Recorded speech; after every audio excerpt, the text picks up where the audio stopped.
This is ZNS Total Sports.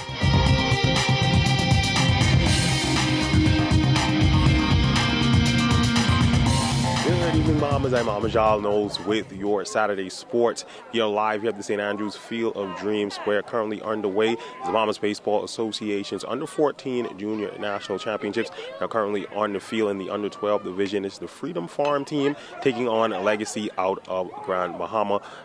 The score in this game currently is Freedom Farm is up 2-0. Now, before we take a look at the other games, a quick check on what's going on around the country. In basketball news, it's been a staple over the past few summers as a great initiative encouraging the country's youth to shoot hoops instead of guns. The Peace in the Streets basketball tournament is 2 weeks away. And organizer Pastor Carlos Reed is promising it will be bigger and better this year. Our tournament is set to start from the 15th to the 28th. During the first 4 days of the tournament, we'll be here at the Hope Center. We have 2 basketball courts here, so we're going to be playing a total of about 56 games within a 5-day span, a 6-day span, so to speak. And then we move over to the Kendall Isaac for Friday night and then on the Saturday night. Our organization is committed to our vision of bringing peace to our streets. Therefore, we continue to provide positive and wholesome solutions along with alternatives for our young people to discover their individual identities and turn from lives of crime and violence. We believe that if we are ever going to be a better and stronger Bahamas, then every law-abiding, sensible thinking citizen of the Commonwealth of the Bahamas must do whatever is within their power to make a positive contribution. Despite the recent success over the past few years, the Bahamas Swimming Federation president calling on more support for our local swimmers. He shared his thoughts with the ZNS Total Sports team. What still concerns us, though, is despite the outstanding performances of our swimmers, we still seem to be second place by corporate Bahamas. And we have the incorrect stigma of being a leader sport, and that is so wrong. Because as you can see from the pool alone, you have swimmers from every socioeconomic level in the Bahamas. Private schools, public schools, family islands, etc. They comprise national teams as well as club teams. Our federation is a pretty diverse federation where we seek to provide opportunities for young people.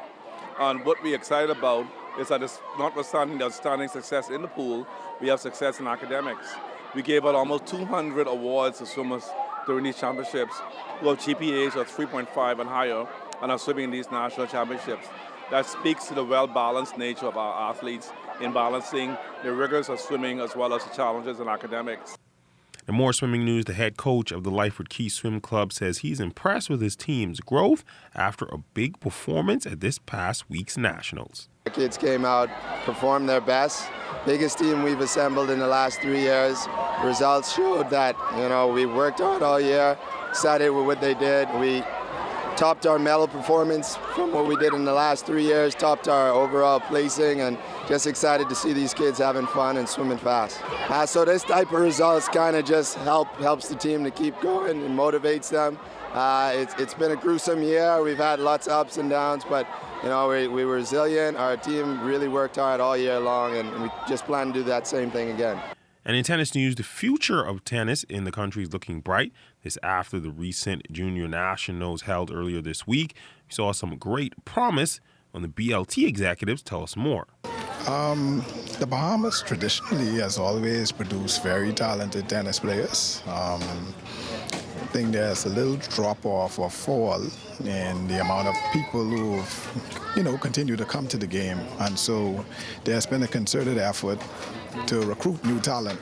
And, this is part of it now, putting on the national tournaments and seeing what talent there is out there.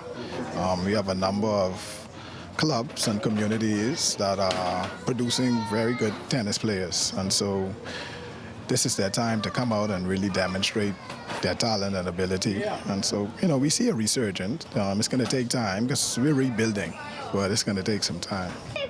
Oh yeah, well, the game is always evolving, but a lot of our players are basically baseliners. So I've seen a lot of improvement in the baseline players. I would like to see more players working their way into the net volleying and hitting overheads, but for right now, a lot of them are basically baseline players. So their coaches would have to kind of modify their game somewhat so that they can take advantage of coming into the net and hitting volleys and set up shots and whatnot. Well, since you last saw me, the score has not changed. Freedom Farm still leads Legacy 2-0. Now, in the games before this in the under 10 division, Legacy out of Grand Bahama, they would knock off Andress 11-2. And the boys under 14, it would be Freedom Farm in a rout over Legacy 12-0. Now, championship action will begin tomorrow at 1 p.m. And that's been a look at sports on this Saturday. A quick check on weather is up next. This is ZNS Total Sports.